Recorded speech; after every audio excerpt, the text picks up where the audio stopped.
Hello students, हमने discuss किया कि व्हाट आर एंडोक्राइन ग्लैंड्स, अंतःस्रावी ग्रंथियां कौन कौन सी होती है और उनकी क्या परिभाषा है।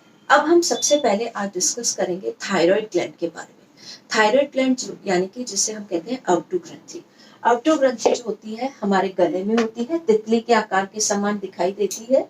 और हम अगर इसकी बात करें तो आजकल थायराइड की जो प्रॉब्लम है लोगों में बहुत कॉमन पाई जाती है।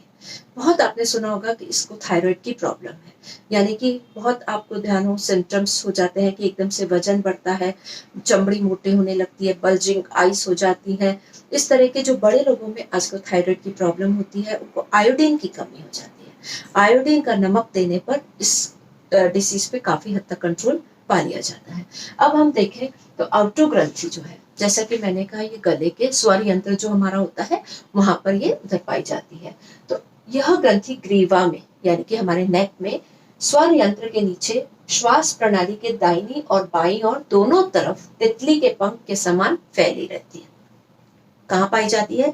हमारे गले में, ग्रीवा में श्वास नली जो होती है उसके दाहिनी और बाईं और दोनों तरफ तितली के पंख के समान फैली हुई पाई जाती है।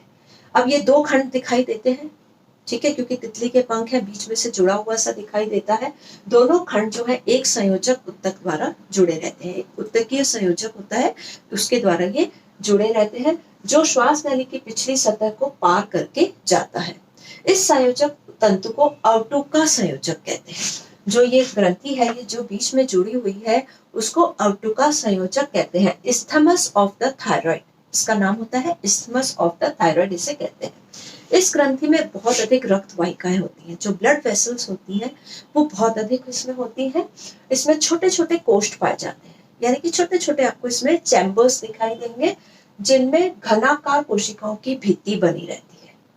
कोशिकाएं हमने पढ़ा था घनाकार, क्यूबॉइडल शेप। क्यूबॉइडल शेप की जो कोशिकाएं, सेल्स होती हैं, उनकी भित्ति बनी रहती है, जिसमें लसलसा पदार्थ बना रहता है। उसमें एक पदार्थ रहता है जो कि बहुत लसलसा सा, चिपचिपा सा दिखाई देता है। भित्ति की कोशिकाएं इस पदार्थ को बनाती है। जो उसकी भित्ति की जो कोशिकाएं होती है वो इस लसलसे पदार्थ को बनाती है, जिसे हम थायरॉक्सिन कहते हैं। इस थायराइड ग्लैंड से जो हार्मोन बनता है उसको हम थायरॉक्सिन कहते हैं। तो वो लसलसा पदार्थ क्या होता है? थायरॉक्सिन, जिसे ड्राई आयोडोथायरोनिन कहते हैं। ठीक है, मतलब आयोडीन, जिसे हम सिंपल शब्दों में कह सकते हैं थायरॉक्सिन या आयोडीन जिसे कहते हैं। इसमें आयोडीन की मात्रा बहुत अधिक होती है, यानी कि इस हार्मोन में क्या है मेन चीज? आयोडीन। अगर ये हार्मोन कम बनेगा तो हमारे शरीर में किसकी कमी हो जाएगी? आयोडीन की। अवटु अंतःस्राव की प्रत्येक कोशिका में चयापचय का नियमन में सहायता प्रदान करता है, यानी कि इसका मेन रोल क्या है? अवटु ग्रंथि जो होती है उसका जो अंतःस्राव है, अंतःस्राव यानी कि थायरॉक्सिन, ये हमारे शरीर में मेटाबॉलिज्म, हमारे शरीर में जो चयापचय क्रिया होती है उसमें ये बहुत हमें सहायता प्रदान करता है। दैट मीन्स इट्स क्लियर कि अगर हमारे शरीर में थायरॉक्सिन की कमी होगी तो हमारे शरीर में मेटाबॉलिज्म को सबसे पहले इफेक्ट आएगा, हमारे शरीर में डाइजेशन प्रॉब्लम हो जाएगी, हमारा मेटाबॉलिक प्रॉपरली काम नहीं करेगा। तो अब हम बात करें इसकी अल्पावटुता, यानी कि अगर हमारे शरीर में थायरॉक्सिन अल्प मात्रा में बनेगा, यानी कि thyroid gland is not working properly, उसका जो हार्मोन सिक्रेशन है वो बहुत कम मात्रा में बन रहा है, जिसको हम हाइपोथायरॉयडिज्म कहते हैं। बहुत कॉमन वर्ड है आजकल, हाइपोथायरॉयडिज्म बहुत लोगों में आजकल पाया जाता है, जिसे हम कहते हैं अल्पावटुता, यानी कि अल्प मात्रा में हार्मोन का स्रावन होना। ग्रंथि की क्रियाता की न्यूनता से उत्पन्न दशा, यानी कि जो ग्रंथि है उसकी जो क्रिया है, एक्टिविटी, वो बहुत न्यूनतम है, यानी कि इट्स नॉट वर्किंग प्रॉपरली, वो अपना हार्मोन प्रॉपर मात्रा में नहीं बना रही। हमारे शरीर में इस ग्रंथि का हार्मोन बहुत कम मात्रा में बन रहा है, अल्प मात्रा में बन रहा है। शिशुओं में, जब बच्चों में ये पाया जाता है तो उसे जड़ मानवता या मूढ़ वामनता कहते हैं। मूढ़ वामनता जिसे क्रेटिनिज्म कहते हैं। मूढ़ वामनता मतलब होता है कि इसमें क्या होता है कि जो बच्चे में अगर ये प्रॉब्लम पाई जाती है तो उसका मेंटल एंड फिजिकल ग्रोथ दोनों रुक जाता है, वो बोना हो सकता है, और उसकी जो मेंटल डेवलपमेंट है, मानसिक विकास जो है पूरी तरह से रुक जाता है। क्या इस दिशा में उसकी जो हाइट है, उसकी ज्ञान जनेंद्रियां भी नहीं बढ़ती हैं, और युवावस्था में जो अन्य लक्षण होते हैं वो भी उसके विकसित नहीं होते, यानी कि उसकी ग्रोथ पूरी तरह से रुक जाती है। मुंह भारी होता है, जो बच्चा होता है आपने देखे होंगे जो फोने से रह जाते हैं उनके मुंह भारी होते हैं, खुला हुआ होता है, नीचे का होंठ लटकता हुआ दिखाई देता है जिसमें से हमेशा लार निकलती रहती है, स्लाइवा जो होता है वो निकलता रहता है, और उसकी जो स्किन चर्म होती है वो बहुत मोटी सी हो जाती है।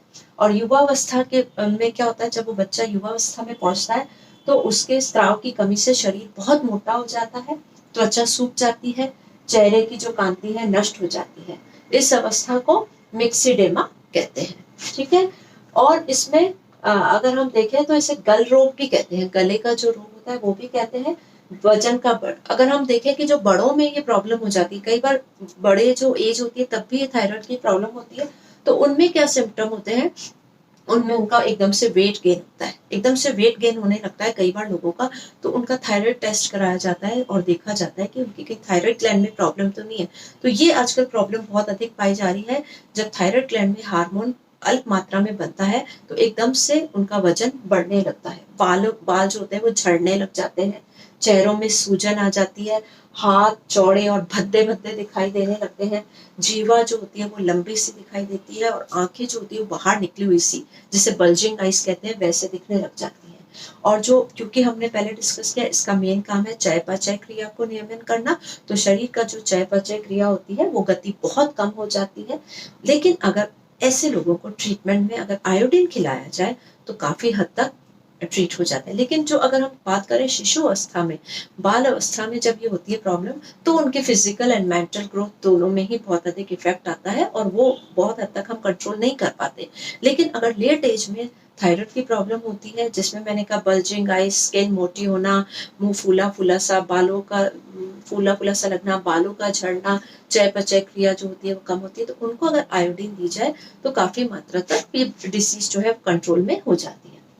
अब हम बात करें अत्यवाटुत, यानी कि उनके हाइपरथायरॉयडिज्म, यानी कि जब उनके ये हार्मोन है बहुत अधिक मात्रा में बनता है, जितनी हमें रिक्वायरमेंट है उससे अधिक जब ये हार्मोन सिक्रेट होता है तो भी हमारे शरीर को वो नुकसान देता है। ग्रंथि के अत्यधिक सक्रिय होने की दशा, यानी कि ग्रंथि जो है बहुत अधिक एक्टिव हो गई है, हार्मोन ज्यादा बनने लग गया है। न्यूनतम चयापचय गति बढ़ जाती है, क्योंकि इसका मेन काम था चयापचय को कंट्रोल करना, क्योंकि अब ज्यादा हार्मोन बन रहा है तो क्या हो रहा है, मेटाबॉलिज्म रेट जो है वो बहुत फास्ट हो गई है, चयापचय गति बहुत बढ़ जाती है, हृदय गति बहुत फास्ट हो जाती है। हार्ट बीट जो हमारी नॉर्मल हार्ट बीट होती है दैट इज 70 to 75 पर मिनट, लेकिन इसमें क्या होता है, इतनी फास्ट हार्ट बीट हो जाती है, कई बार 150 तक पहुंच जाती है, 150 पर मिनट भी हार्ट रेट हो जाती है। नेत्र भी बड़े बड़े दिखाई देने लगते हैं, बहुत अधिक भूख लगती है, बिकॉज मेटाबॉलिज्म बहुत फास्ट हो रहा है, चयापचय क्रिया तेज हो रही है, तो हमें जल्दी जल्दी भूख लगने लग जाती है। पलकें बंद नहीं होती, इतनी मोटी मोटी आंखें हो जाती हैं, बल्जिंग आइज हो जाती हैं, बाहर निकलती उभरी हुई से प्रतीत होती है कि कई बार पलकें भी बंद नहीं होती है। हाथों में कंपन, हाथ जो होते हैं कोई भी कार्य करते हैं तो उनके कांपने लग जाते हैं। रक्त में शर्करा की मात्रा बढ़ जाती है, ब्लड में जो ग्लूकोज लेवल है वो बहुत अधिक बढ़ जाता है, भार कम हो जाता है, इसमें वेट जो है लॉस होता है, और पसीना बहुत अधिक आता है। यकृत में जो लिवर है उसमें ग्लाइकोजन की अधिक मात्रा में ग्लूकोज बन जाने के कारण रक्त की शर्करा बढ़ जाती है, बिकॉज मेटाबॉलिज्म बहुत फास्ट हो रहा है। मेटाबॉलिज्म फास्ट होने से क्या होगा, ग्लाइकोजन की मात्रा अधिक बनेगी, ग्लाइकोजन जो ज्यादा बनता है तो ग्लूकोज की मात्रा बढ़ती है और रक्त में शर्करा की मात्रा बढ़ जाती है और वो मूत्र द्वारा बाहर निकलने लगती है। और इसके अलावा इसमें, इसको हम ये कहते हैं कि इसमें हम गलगन, जो गले की जो उभरा हुआ सा गला दिखाई देता है जिसको हम गॉइटर कहते हैं, इसमें इसको हम नेत्रोत्सेंदी गलगन भी कहते हैं और एक्सोडोमिक गॉइटर भी कहते हैं। इसमें गलगन के साथ साथ स्त्राव बढ़ जाने से शारीरिक जो क्रियाएं होती है वो बहुत तीव्र होने लगती है, मतलब हर एक्टिविटी बहुत फास्ट होने लगती है। बढ़ी हुई अवधि जो अवटु ग्रंथि होती है वो बड़ी हुई सी, फूली हुई सी गले में दिखाई देती है, उसे गेंगा भी कहते हैं, गेंगा रोग या गलगन या गॉइटर कहा जाता है। और ये जो डिसीज है ये मोस्टली वहां पाई जाती है जहाँ पे भूमि, जहाँ पे सब्जियां वगैरह उगाते हैं उस भूमि में आयोडीन की कमी होती है। जो पानी और ये जो सब्जियां होती हैं मिट्टी होती है वहाँ आयोडीन की कमी होती है। तो आयोडीन ही हम कह सकते हैं कि इसका सबसे अच्छा तरीका है ट्रीटमेंट का।